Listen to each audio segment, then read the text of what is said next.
Fala pessoal, começando mais um Resenha 90, seu podcast sobre futebol carioca. Me chamo Samuel Benassi. Eu sou o Luiz Guilherme. Está começando mais um episódio. Hoje a gente começa falando sobre o Flamengo, que venceu nessa quarta-feira o Palestino dentro de casa, com gols de Pedro e Léo Ortiz. Meu amigo Luiz Guilherme, o que você tem a dizer sobre esse jogo do Flamengo nessa quarta-feira? Esse jogo em disputa pela Libertadores foi um resultado magro, porém uma vitória esperada.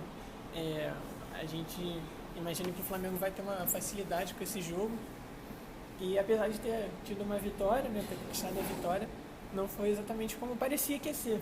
Foi um jogo de placar magro, foi um jogo que o Palestino mesmo apresentou perigo. Sim. O time treinado pelo Tite acabou deixando alguns poucos espaços no primeiro tempo, e no segundo tempo o Palestino foi para cima. E apesar de eu duvidar do empate, acho que a torcida num consenso duvidava também desse empate, ele parecia que estava próximo de acontecer, a qualquer momento podia acontecer.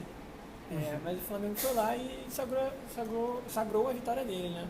Eu acho que o gol do Léo Ortiz deu uma seguridade, assim, uma tranquilidade para a torcida, porque o Flamengo no primeiro tempo perdeu muito gol, e teve várias chances ali, mas só que assim, acho que a torcida está acostumada a pegar clubes menores de menor expressão, né, na Libertadores e fazer 5, 7-0, como tem feito nos últimos anos na Libertadores. Mas dessa vez, eu acho que pelo futebol que te apresenta, vai ser um pouco mais difícil disso acontecer, né? Então, assim, eu esperava que fosse uns 4, 5-0 pelo futebol que o Flamengo apresentou no primeiro tempo, mas no segundo tempo começou com o Palestino jogando um pouco melhor, né? Aí, logo depois, no segundo tempo, teve o gol do Léo Ortiz, acho que deu uma seguridade, como eu tinha dito, e o Flamengo conseguiu essa vitória tranquila, até magra, como você falou, né? Os times o Brasil do Tite, por exemplo, que é algo recente, um caso recente, era um time que tinha vitórias, até contra times bem mais fracos que a seleção. Sim. E não eram placares muito grandes. Era sempre um jogo que podia apresentar algum perigo, né? A seleção que enfrentava o Brasil podia apresentar algum perigo, ameaçar a marcar gols, mas no fim o Brasil ganhava, seja de 1, 2-0, e algumas vezes algumas goleadas. Então talvez o Flamengo do Tite siga um pouco essa linha, porque é um time com elenco milionário, então não é um time que a gente espera que tenha dificuldade para ganhar do Palestino, por exemplo. Sim. Bom, fale. Não, por favor, não, termina. Eu ia pontuar a boa partida de Léo Ortiz. Exatamente, dando destaque a alguns nomes, né? Dentro de campo, o Léo Ortiz fez uma estreia excelente. O Léo Ortiz, acho que ele bota uma dor de cabeça, entre aspas, aí, uma dor de cabeça boa, que acho que todo técnico gostaria de ter. É a dor de cabeça de quem que ele vai escalar, como ele vai entrar com o Léo Ortiz nesse time do Flamengo. Você vai botar o Fabrício Bruno como lateral direito, ou vai jogar com 3 zagueiros, que está muito na moda hoje, entre aspas também, né? Mas, assim, deu uma dor de cabeça pro Tite, o Léo Ortiz, que é muito bom jogador. O De La Cruz, de novo, outra partidaça dele. O próprio Cebolinha também muito bem. E também pontuar aqui o Lohan, cara, 17 anos apenas, muito bom jogador. Acho que o Tite vai acabar usando muito a base. Acho que a base vai ser muito importante esse ano por conta da Copa América. Vai perder muitos jogadores. Eu acredito que o Pedro seja convocado, porque, na minha opinião, hoje é o melhor centroavante atuando no futebol brasileiro. Tem o Endrick também, mas eu acho que o Pedro ainda é um pouco... Ele está mais pronto do que o Endrick para jogar pela seleção brasileira, eu acho. Até pela idade, né? Pela idade, exatamente. Eu acho que, por exemplo, dá para levar os dois, talvez até o Endrick como titular, mas, por exemplo, uma disputa entre Richarlison e Pedro, no momento hoje, eu acho que eu levaria o Pedro. Muito mais do que o Richarlison, que voltou a fazer gol, voltou a jogar bem. Mas é que ele é muito bom, ele está jogando muito bem. Tem o Arrascaeta, que deve ir para a seleção uruguaia, o De La Cruz, o Varela, Fabrício Bruno, talvez, Ortiz, por que não? A gente pode pensar que ele pode ser convocado, o próprio Léo Pereira, Ayrton Lucas, o Vina, pelo Uruguai também. Então o Flamengo tem que usar muito essa base. Eu gostei muito da partida do Lohan, cara, muito bom jogador. Acho que, assim, tem tudo para brilhar no Flamengo. É um jogador que acho que já tem clubes na Europa de olho, com certeza, isso é um fato. Então, assim, gostei muito do time. Acho que poderia ter vencido com um placar maior, mais elástico. Acho que a torcida queria isso. Mas, assim, pelo menos garantiu os 3 pontos. Foi em casa, uma vitória tranquila. O Léo Ortiz não chega para ser titular absoluto. Sim. Algumas pessoas imaginavam isso, mas não é o caso. E, realmente, o Tite não é de usar 3 zagueiros, então essa disputa pela titularidade, eu não acho que vai ser uma disputa convencional. Simplesmente ter um titular e um reserva, até porque o Flamengo vai jogar cerca de 80 jogos ao longo do ano, conforme for avançando fases de mata-mata, né? Copa do Brasil, exatamente. Libertadores. Vai aumentar o número de jogos. Então, é um time que provavelmente vai sofrer não sofrer, mas vai se utilizar de um rodízio. Tem bons nomes, bons reservas de luxo. Então, sim, o Tite vai se aproveitar com certeza disso. Não vai ter um titular absoluto, não vai ser ou o Léo Ortiz ou o Fabrício Bruno, vai depender muito também das características. Então, se manter uma espinha dorsal com algumas mudanças a cada jogo, torna interessante, torna uma possibilidade que pode ser muito efetiva de você manter um bom trabalho, uma tática, um esquema já pensado, treinado, e você ter nomes que variam e que contribuem, tem suas qualidades pessoais, individuais, mas não vão afetar completamente a forma de jogar. Então, vai ser quase que uma variedade que até mesmo pode vir a surpreender os adversários, né? Porque eles não podem não esperar quem vai ser o time titular, então é até uma vantagem que o Flamengo tem. Além de ter bons jogadores, tem ótimos bancos, então esse rodízio que vai ser necessário é um fator muito bom do Flamengo dentro de campo. Sim, eu acho que ele pode tentar assim, um Fabrício Bruno na lateral direita, fechando mais um terceiro zagueiro ali, dependendo do como ele vai levar esse estilo de jogo. Acho que ele pode vir a testar, mas acredito que não vai fazer isso porque não é muito do Tite. Eu acho que ele gosta muito acho que ele não gosta muito de mudar, sabe? Eu acho que ele pensa dessa forma. Eu acho que ele vai querer continuar jogando dessa maneira, num 4-3-3, num 4-2-3-1. Então acho que ele não vai mudar, mas ele pode testar. Isso é importante. Ele tem uma escalação bem rígida, né? Exato. Assim, a seleção, sendo um trabalho dele mais recente de grande importância, a gente conseguia ver bastante isso. Chamava até ele de panelheiro, porque era sempre a mesma seleção, né? Mudava pouco, então no Flamengo, como tem bons nomes para serem reservas, é o que pode dar muito certo. Ele tem bastante espaço para que isso funcione. E só para pontuar uma coisa da questão do Tite panelheiro da seleção, me lembrou um fato que eu sempre falava, né? Na época da Copa 2022, o Felipe Coutinho se machucou e não pôde jogar a Copa. E eu acho que o Martinelli, que deve ter ido no lugar dele, só foi porque o Coutinho se machucou. Senão eu acho que ele convocaria o Coutinho mesmo embaixo na época. Mas enfim, isso não acrescenta muito no caso, né? Gosto muito do Coutinho, mas realmente não era uma fase muito boa. Exato. 2018 ele realmente jogou muita bola. Merecia. Merecia. Foi um dos melhores, talvez se não foi melhor. Não era o caso dele jogar nessa. Não, na última não tinha como. E bom, dentro do Flamengo também, essa questão do Gabigol, né? Abre esse espaço para alguém assumir, né? Para o Flamengo buscar alguém nessa janela e alguém assumir esse lugar de banco para atuar, às vezes, até por esse número extenso de jogos, no lugar do Pedro. E a contratação que o Flamengo foi atrás foi do Carlinhos. O que você acha dela? Eu gosto do Carlinhos, é um bom jogador. O Tite já conhece ele, da época do Corinthians. Então, assim, vai ser muito, muito útil agora, nessa fase que o Gabigol não vai poder estar em campo. Eu não sei quando ele volta. Eu não sei quando que vai ser utilizado o Gabigol. Então, assim, é importante o Flamengo se preparar para isso, cara. Se for o caso, sei lá, o Gabigol continuar com essa punição por mais 1-2 anos, e aí vai ficar sem centroavante, vai ficar sem um reserva ali pro Pedro, então tem que buscar alguém. Eu gostei do nome do Carlinhos, é aquilo que a gente falou recentemente no último podcast, ver essa volta por cima que ele deu na carreira, né? Um cara que foi dado como promessa, né? O flop, como tá na moda essa palavra, promessa que não deu certo, né? O flop, e aí eterna promessa. Eterna promessa, e aí agora ele volta para um grande clube, volta a trabalhar com um grande treinador, então acho que é muito importante para ele. Eu fico muito feliz quando vejo um caso desse, né? Um jogador que dá a volta por cima, é muito bonito. E eu, cara, desejo muita sorte pro Carlinhos, eu acho que tem tudo para dar certo. Um jogador alto, finaliza bem, é bom no jogo aéreo, então eu acho que tem boas características e deve se sair bem do Flamengo. Ele entra nesse espaço para atuar com um banco do Pedro, e falando no Pedro, ele teve um jogo muito bom, né? Teve aquele gol que ele foi extremamente frio, esperou o goleiro chegar, encobriu, foi um belo gol. Eu falei, ele tem um momento muito bom, cara, merece uma convocação.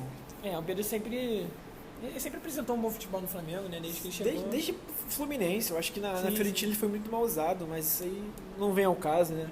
Então ele assume esse protagonismo, né, que eu acho justo. Eu gosto bastante dele. Futebol não é baseado em mérito, mas nesse caso ele merece bastante esse espaço que ele tem, conquistou. E vai atuando muito bem, né? Destaques também a gente já citou o Everton Cebolinha, que apesar do Flamengo não ter feito muitos gols, ele criou bastante. Ele cria muito. O primeiro tempo dele foi excelente, estava inspirado naquele jogo, então foi uma peça muito importante.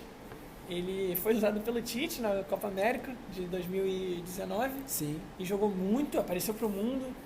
naquele campeonato. Então é legal ver ele atuando bem com o Tite novamente. É um jogador, uma peça importante e que, apesar do pouco número de gols nesse jogo, criou bastante. Ele foi um dos principais pilares de criação do ataque do Flamengo.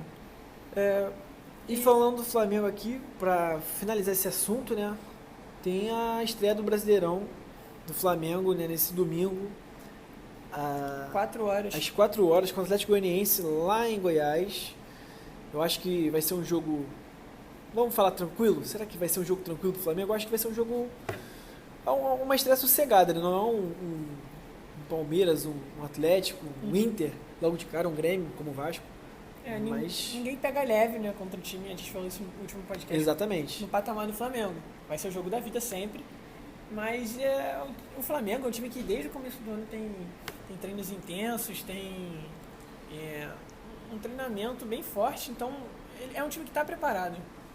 E provavelmente deve ganhar, deve ser um jogo tranquilo, mas não deve ser um jogo de muitas surpresas. É um time que está bem construído, é um tempo de trabalho, então assim, não dá para prever o futuro, mas provavelmente o Flamengo vai ter um jogo positivo, com um saldo positivo. Eu acho que acho que o Flamengo vence. Não, como você falou, não vai ser um jogo tranquilo, mas acho que vence sim. É um clube que vai vir para ganhar, mas eu acho que é uma boa estreia pro Flamengo. É um time de menor expressão, então pro Flamengo eu acho que é melhor. Dito isso... Vamos agora então pro Botafogo, outro que jogou a Libertadores, dos clubes cariocas, e que não teve um resultado muito legal, né? Mais uma derrota que complica a vida do Botafogo nessa Libertadores. O clube está em último no seu grupo. É bom a gente também falar que também não marcou gols, e isso atrapalha bastante. O clube agora precisa de 4 vitórias para se manter vivo. E sei lá, cara, eu acho que até pode se classificar, mas é muito difícil. Eu acho que o Arthur Jorge vai ter que, nesses poucos meses que ele tem, ele vai ter que mostrar para os jogadores, ele vai ter que conquistar os jogadores e entender, fazer com que eles entendam o padrão, o estilo de jogo dele, para levar o Botafogo a essa conquista, né, que é se classificar para a Libertadores, né? Falando já do próprio jogo, ele chega com 4 atacantes. Sim. Foi algo um pouquinho inusitado, né, para jogar. Ousado, né? Ousado, e que tinha a chance de ou dar muito certo ou dar muito errado. Era algo diferenciado, uma tentativa de ganhar, né, de ser muito ofensivo e marcar gols, e enfim, você acha que funcionou essa tentativa? Não, a tentativa, a ideia foi muito boa, tá? A ideia no fundo foi boa, mas a execução não foi. Eu acho que a altitude foi o principal problema para isso. O primeiro tempo foi muito abaixo, o time sentiu aquele gol relâmpago aos 3 minutos, uma falha ali do Hugo, do Lucas Halter também, que parecia que está muito, muito perdido em campo. E a altitude atrapalhou bastante, cara. Achei que o Botafogo até soube criar, principalmente no segundo tempo, estava um pouco melhor do que a LDU, soube criar bem, mas não sabia finalizar. Você via os jogadores muito cansados ali, o Luiz Henrique, o Júnior Santos, o próprio Jefinho, que teve um lance no primeiro tempo, ainda que ele dribla o goleiro, só que a bola parece que corre mais, ela escapole ali do pé dele. Então, é aquilo, a altitude atrapalhou muito. Talvez se o jogo fosse do Engenhão, eu acho que poderia ter vencido. Mas é aquilo, a altitude atrapalhou e não tem como voltar atrás, né? Eu gostei, uma coisa que eu vou pontuar aqui que eu gostei foi a saída de jogo, né? Que é bem do padrão de estilo de jogo do Arthur Jorge, com 3 jogadores, né? O Lucas Halter, o Barbosa e o Hugo, o Mateu Ponte, né? Subindo um pouco mais. Gostei disso, porém achei um pouco desorganizado. Não gostei muito da partida do Marlon Freitas. O Júnior Santos também parecia que driblava, não chegava em lugar nenhum, muito por conta também da altitude, mas é aquilo. O time se complicou bastante, cara. O Botafogo, no ano passado mesmo, quando estava dando muito certo, era uma forma coletiva de jogo. O time por si só jogava bem, no coletivo. Sim. E não tinha um ou outro jogador que com uma atuação individual salvava o time. Então, apesar de não ser o mesmo time, ainda mantém alguns nomes, algumas peças, e parece que esse padrão se mantém um pouquinho de essa necessidade do time num todo jogar bem, senão acaba acontecendo isso. E o que você falou de talvez ganhar se fosse no Engenhão é o que vai ter que acontecer, né? Vai ter que ganhar quando chegar no Engenhão. E talvez até lá o time possa mudar um pouquinho, comece a jogar melhor, o Arthur Jorge vai ter mais tempo para treinar o time, conhecer mais. E é um alerta, né? Que liga pro Botafogo. A gente tinha que estar ligado há muito tempo. Os torcedores não queriam que começasse dessa forma a temporada. Mas aconteceu. Agora é correr atrás do prejuízo e buscar essas vitórias, né? Que o Botafogo vai precisar para poder passar na fase. Cara, e o problema do Botafogo é que não pode perder fora de casa. Entendeu? Não é precisa do empate, pode jogar por um empate na altitude. Não, ele tem que vencer a altitude agora mais 2 jogos praticamente, né? Então, assim, vai ser muito complicado. Eu acho que se conquistar uma vaga na Sul-Americana, pode ser, assim, a gente não pode dizer como fracasso, mas, assim, pelo menos não saiu caro, né? Não saiu perdendo também. Exatamente. 100%. Saiu ganhando um pouco, na verdade. Eu acho que uma boa pro Arthur Jorge é vencer o jogo desse domingo contra o Cruzeiro, né? Às 5 horas no Mineirão, Cruzeiro e Botafogo. O Cruzeiro está num momento tão ruim, né? Quanto o Botafogo perdeu agora a final do Campeonato Mineiro pro Atlético Mineiro, em casa, 3-1. Também teve a complicação na Sul-Americana. Então, assim, o momento do Cruzeiro está tão ruim quanto o do Botafogo. O Botafogo tem que aproveitar isso para sair vencendo nesse domingo. Fazendo um pequeno paralelo, né? Voltando um pouquinho ao jogo da Recopa, Fluminense e LDU. A gente pode ver como o Fluminense fora de casa, o Fluminense campeão da América, badalado do dinizismo, ele teve muitas dificuldades contra o LDU e conseguiu vencer em casa, né? O título. Então, a LDU joga muito bem dentro de casa, dentro do seu próprio estádio, na sua altitude. Então, a gente já imaginava que ia ser um jogo difícil para o Botafogo, mas não pode deixar o sonho da glória eterna morrer aí, né? Vai ter que correr bastante atrás agora. E agora, indo um pouquinho para as Laranjeiras, vamos falar um pouquinho do Fluminense, né? Que sofridamente venceu, né? Venceu. Eu estava em loco no Maracanã. Foi bem legal a partida. Foi uma vitória bem sofrida do Fluminense, cara. Queria destacar também a boa partida do atacante Marquinhos, né, que veio emprestado nessa temporada pelo Arsenal. Não estava tendo muitas oportunidades no Norwich, na Inglaterra. Mas, assim, jogou muito bem, fez um belo gol já de início de partida. Depois deu a assistência pro Cano fazer. Mas, assim, o time estava bem abaixo, bem abaixo. Também queria fazer um destaque pro Arturo Vidal, que jogou muito bem pelo Colo-Colo, protegendo a bola, jogou mais ou menos quase um camisa 10 ali, também jogou como volante. Muito bom jogador, né? Fazia tempo que eu não vejo jogando tão bem. Nem no Flamengo acho que ele jogou tão bem, nem no Atlético Paranaense parece que ele jogou tão bem. Ele não foi muito bem no Flamengo, né? Não foi como esperado. Começou bem, mas depois nem tanto, ele desandou um pouco. Ele caiu o nível dele. Também queria pontuar aqui a entrada do Cão Elias, cara, pelo fato dele ser muito novo, muito bom jogador, na base se destacou bastante. E vai ser necessário o Cão Elias, porque o Lelê se machucou nessa partida. Infelizmente ele rompeu o ligamento cruzado e tá fora da temporada, cara. Muito triste essa notícia, muito ruim, desejo tudo de melhor pro Lelê. E queria saber de você, meu amigo, o que você achou da partida do Fluminense? Infelizmente aconteceu essa questão com o Lelê, né, que não vinha muito bem, mas ele era o artilheiro do Fluminense, fez 6 gols no Carioca. Campeonato Carioca, isso mesmo. Então teve, claro, essa ausência do Cano, agora o retorno do Cano já marcando gol também. Ele provavelmente vai passar esse número da artilharia bem facilmente. Mas era um jogador importante, né? Apesar de ele não estar atuando muito bem, ele fazia os gols. E era o maior goleador do time. Então é meio triste, né? É preocupante para a própria carreira dele. Sim. Agora que ele estava recuperando a alegria de jogar bola no Fluminense, vai ter que recuperar esse espaço depois. É uma lesão que maltrata bastante, né? São 8 a 10 meses de recuperação. Até você voltar também volta com um medo de uma nova lesão, né? Sim. E afeta bastante o mental do jogador. Com certeza, cara, com certeza. E falando também do destaque que você deu ao Marquinhos, o Marquinhos está jogando muita bola, não é de hoje, né? É um jogador que vem atuando bem, vem desempenhando bem pelo Fluminense. E ele foi muito bem também no último Sul-Americano Sub-20, eu acho que eu pontuei isso aqui também, na seleção do Ramon Diniz, né? Que não deu, Ramon Menezes. Ele foi o camisa 10 e foi um dos destaques, né? Junto com o John Kennedy, o Hendrick. E é muito bom jogador. Eu acho que essa vitória também mostrou um pouco, cara, que o Fluminense precisa de zagueiro. Que a gente já vem falando aqui também. O Martinelli, eu acho ele um bom jogador, mas eu acho ele muito melhor como volante. Eu acho que ele acrescenta muito mais pro time do Fluminense como volante. Assim, não jogou mal, mas também achei ele bem abaixo mesmo. O Fluminense precisa de um zagueiro. Entrou um zagueiro da base, né, no jogo, mas assim, será que ele já pode começar a titular? Será que o Diniz confia nele? Então, acho que precisa de um zagueiro para vir para ser titular. Eu acho que uma coisa que desagradou muito a torcida ali, que eu percebi, foi a falta de finalização. O time toca muita bola, porém finaliza muito pouco mesmo. Então acho que a torcida ficou um pouco impaciente muito por conta disso.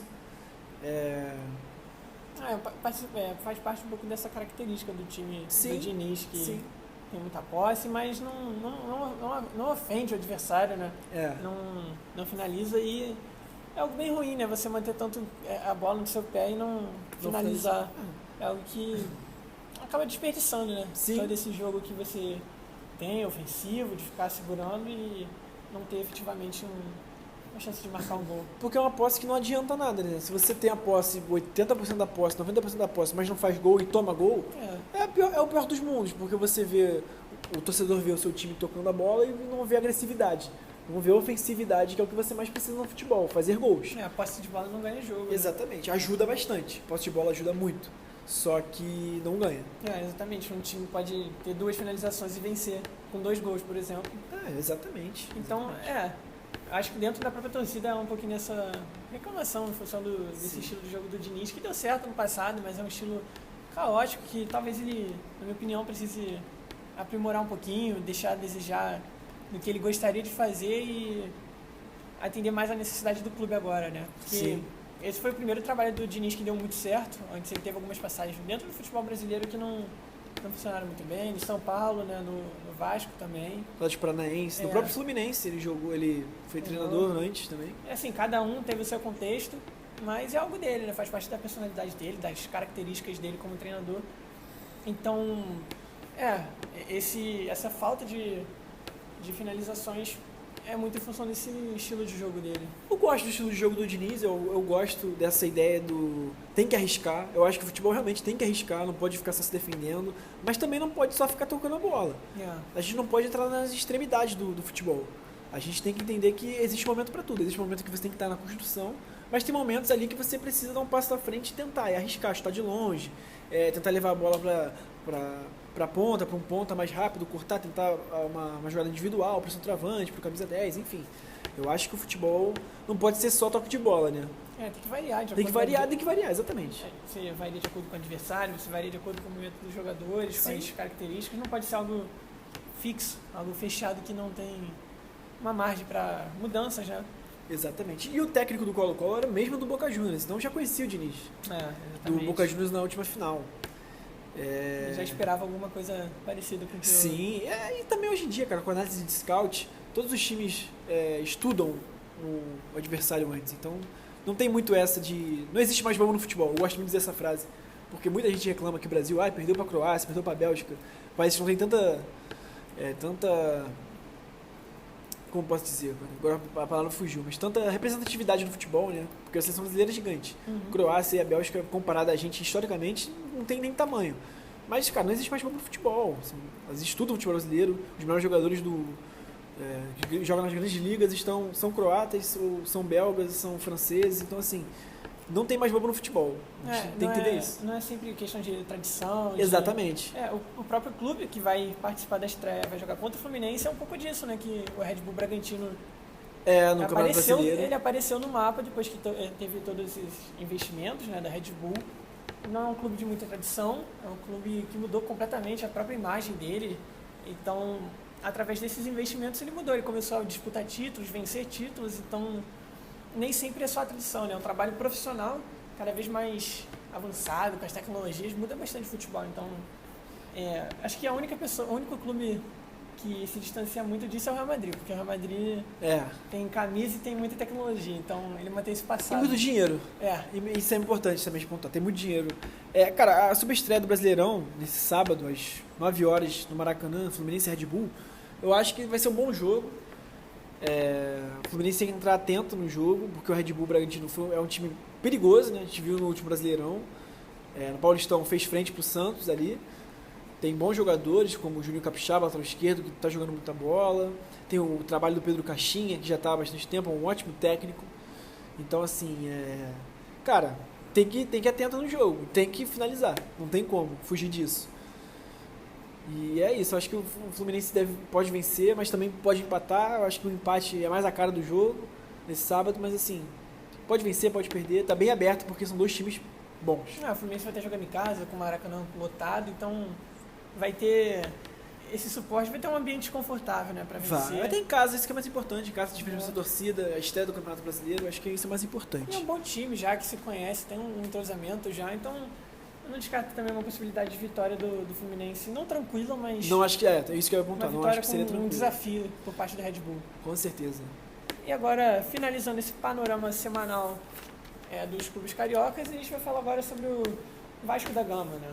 Sobre os problemas do Cruz Maltino fora de campo, porque não está jogando. Bem importante a gente pontuar isso. Falando então, já dentro dos jogadores, né, do que a gente tem, existe a questão do Payet, que não vai voltar agora, como foi um pouco falado, ventilado, mas que daqui a pouco pode voltar. Daqui a algumas semanas já pode estar voltando, e isso liga um pouquinho um alerta sobre o mercado, que teve algumas notícias recentes, né? Sim. O Rossi é um jogador que veio para o Vasco, que veio ajudar ele em 2023, naquele segundo turno, naquela situação complicada. Ele foi procurado pelo Santos, que desistiu, e agora ele está sendo procurado pelo Goiás. Porém, apesar de ser um negócio que seria bom para o Vasco, lucrativo, porque o Goiás perdoaria também uma dívida, o Rossi não quer. O Rossi quer continuar no Vasco, o que eu acho que para o Vasco não é algo muito bom, acho que ele precisa de outros nomes, e seria bem benéfico pro Vasco essa venda, né? Pro Goiás. Outro procurado também foi o Léo Pelé, pelo Pumas do México. Exatamente. Que é um nome importante do Vasco, né? Um dos zagueiros que teve alguns momentos um pouco complicados, mas que foi importante pelo campeonato passado, que o Vasco fugiu desesperadamente do rebaixamento. Outro nome também foi o Hugo Moura, do Atlético Paranaense. O que você acha desse nome? Eu acho um bom jogador, cria da base do Flamengo, um bom jogador mesmo, um jogador para agregar ali no elenco do Vasco, um bom volante.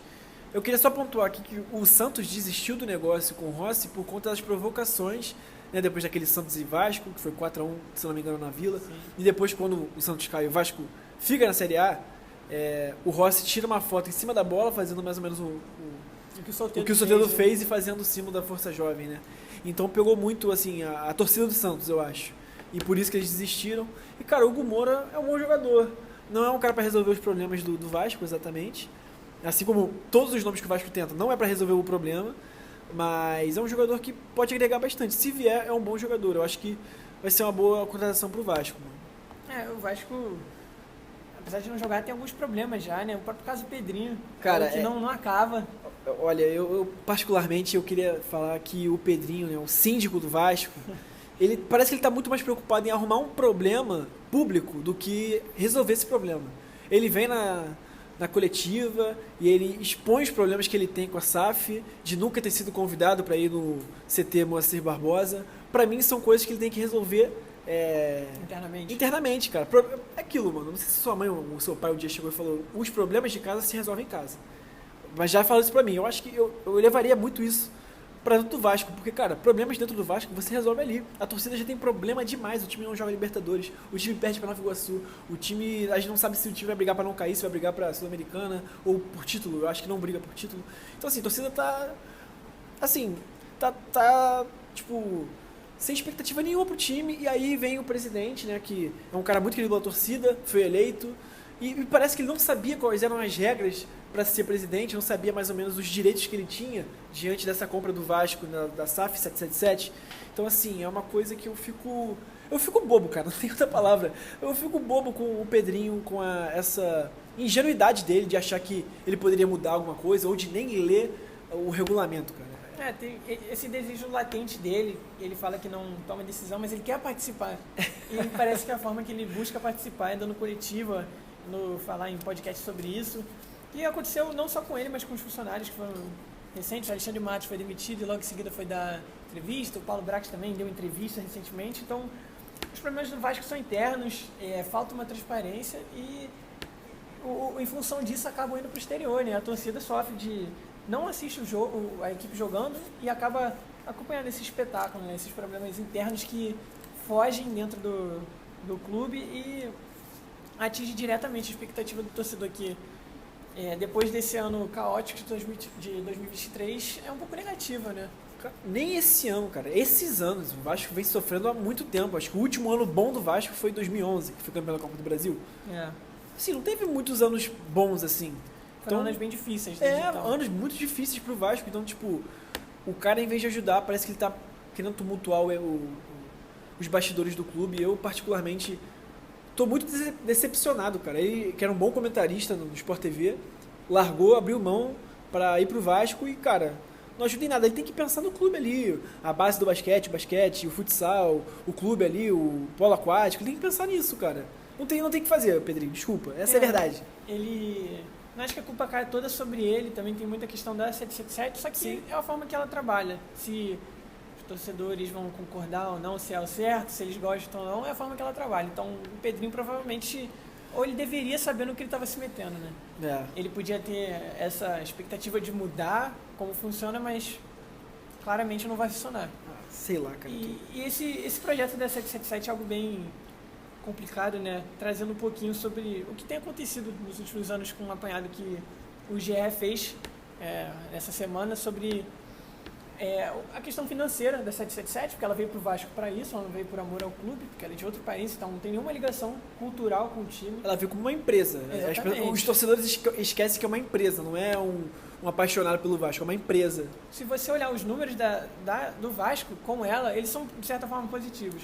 Em 2023, eles investiram 117 milhões, em 2024 eles investiram 120 milhões. E nesses 2 anos, nas vendas, eles faturaram 220 milhões. Então, tem um lucro em cima desses valores, então é um clube que financeiramente não é algo ruim. Porque dessas contratações, o time titular que perdeu para o Nova Iguaçu foi montado inteiramente desses jogadores que foram trazidos pela 777, seja contratados em 2023 pagos, né, transferências, em 2024 também por transferências ou empréstimo, como é o caso do Payet e do Medel, por exemplo. Verratti também foi trazido por empréstimo. Então, se você olhar fora do futebol, a 777 não faz um trabalho que parece ser muito negativo, mas se você acompanha o dia a dia do clube, esses bastidores, e você também acompanha a equipe dentro de campo, você vê que tem um problema latente que não acaba. Ele cresce e parece que só piora. Quando o Vasco está lá, parece que vai dar certo, acontece alguma coisa de errado. Foi o caso do Orelhano, por exemplo, que no começo do ano atuou muito bem, a torcida queria que ele jogasse e ele foi lá e quis sair. Então já começa dando errado. Aí você tem o Jair, por exemplo, que se machuca. Você tem o Paulinho Paula que se machuca. E o Vasco se encontra numa situação completamente assustadora, né? Tudo dá errado para ele. Você vê que do time titular também o Payet se machucou e sobram poucas opções para ter um time que você pode ser minimamente ver como minimamente confiável, né? Sim. E o ponto aqui que você falou sobre o Orelhano tá jogando muito nos Estados Unidos e pouco jogou aqui no Vasco, né? Cara, mas é isso, a empresa tá ali pra meio que gerar lucro, cara. Eles não estão olhando, eles não querem, não é que não querem saber, mas assim, pra eles é mais importante estar com dinheiro em caixa do que, sei lá, tá brigando por Sul-Americana ou Libertadores. Eles estão mais preocupados com dinheiro. Eu acho que o mais importante é não ter pressão pra eles, não ter essa pressão gritante que é no Vasco hoje, de não cair, de sempre estar ali de olho na zona do rebaixamento. E assim, apesar disso, eles prometem um projeto de médio e longo prazo. O Alexandre Matos, depois que foi demitido, também falou isso, que é o que é pedido internamente dentro do clube e faz sentido. Nenhum clube vai acordar do dia para a noite vai ser o melhor clube do Brasil, vai acordar como o Flamengo, por exemplo, todo estruturado, com um elenco milionário, faturando mais de R$1 bilhão. Então, é um trabalho que é para ser feito aos poucos. Porém, os resultados que assustam, né? Exatamente. Essa briga pelo rebaixamento de 2023, que, vamos dizer, por um milagre e um trabalho excepcional do Ramon Dias, com o Emiliano, conseguiu se salvar, também por azar dos outros clubes, né? O Santos, por exemplo, caiu e o Vasco deve agradecer muito ao mau desempenho do Santos, porque se dependesse só do Vasco não ia acontecer. E também a janela do meio do ano, que trouxe o Payet, Paulinho de Paula, entre outros jogadores. Exatamente. O Paulo Brax, que foi muito criticado, trouxe nomes como ele. Trouxe também o Verratti, trouxe o Matheus Carvalho, chamado de Matheus Cocão, por exemplo, que era reserva do Náutico e que se mostrou ser um nome bom. É um dos poucos nomes hoje do Vasco que parece ser promissores, um volante. E também ele trouxe gente como o Pedro Raul e o Pumita Rodrigues, que não foram muito bons. Então, não é alguém que você pode falar que teve um trabalho excelente, mas em comparação com o Alexandre Matos até agora, teve nomes melhores. E, é claro, o Alexandre Matos é recente. Gastou 32 milhões no João Vitor, que é zagueiro, gastou 26 no Adson, gastou também 18 no Cleiton Silva e 24 no Sforza. Nesses 4 nomes, a gente tem quantias altíssimas e o que choca é que o Vasco continua cheio de lacunas.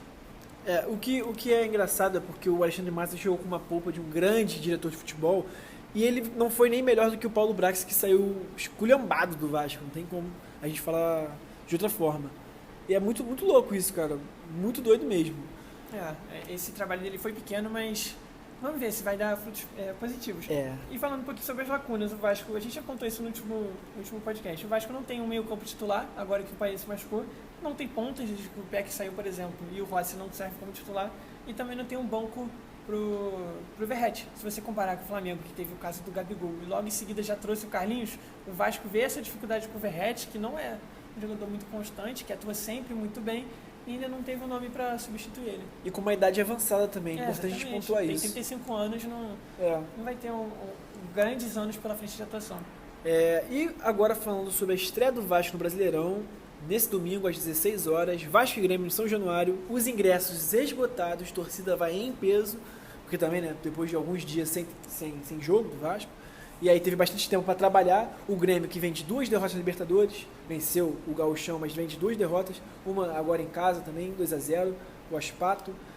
E aí, você acha que o Vasco vem para ganhar? O Vasco gosta de surpreender, quando a gente acha que ele não vai ganhar, ele vai lá e ganha. Então, eu não duvido, porque o Vasco vai estar jogando em casa, a força do São Januário é muito forte. É verdade. A força é muito forte. A força do São Januário é quase que mágica, essa ligação com o clube de lá, então eu acho que o Vasco tem sim uma chance de talvez ganhar, mas eu não acho que seja o franco favorito. Eu acho que o Grêmio tem mais chance de ser superior ao Vasco. Eu penso assim também, mas eu acho que pode ser uma boa partida. O Vasco teve bastante tempo para trabalhar e a gente fica numa expectativa desse time do Ramon. Exatamente. E também, só para finalizar, nem só de mais notícias o Vasco vive, ele também... Que bom, né?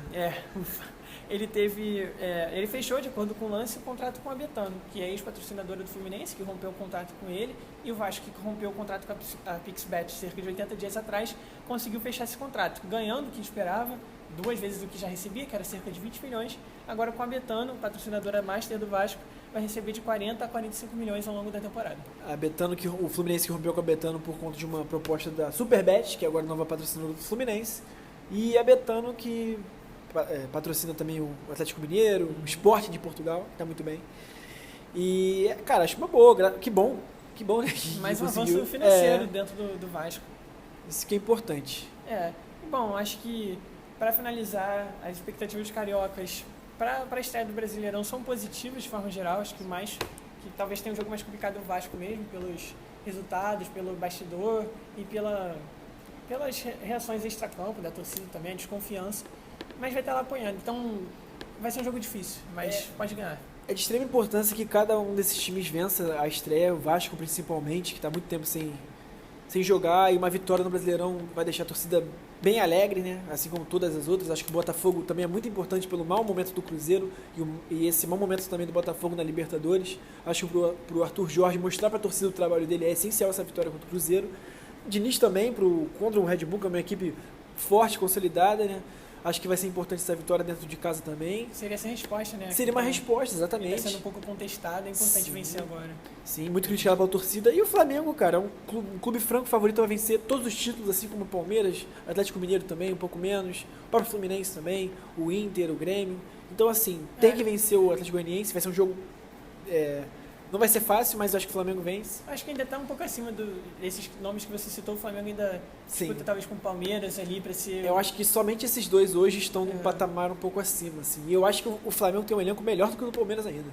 Tem um elenco muito forte e bem variado, né? Isso que é muito variado. Importante. Ele consegue fazer mudanças ao longo do jogo para tentar mudar o estilo do jogo se for necessário. Enfim, é um elenco muito forte. Exatamente. E com isso, galera, esse foi o Resenha do 90. Deixem nos comentários o que vocês acharam. Né? Se vocês gostaram desse formato, curte, compartilha, mostre para os seus amigos, para suas amigas que gostam do futebol carioca, que torcem por alguns desses times ou se interessam por esse assunto. E tamo junto, rapaziada. É isso, gente. Valeu. Muito obrigado por ter ouvido. Valeu, tamo junto.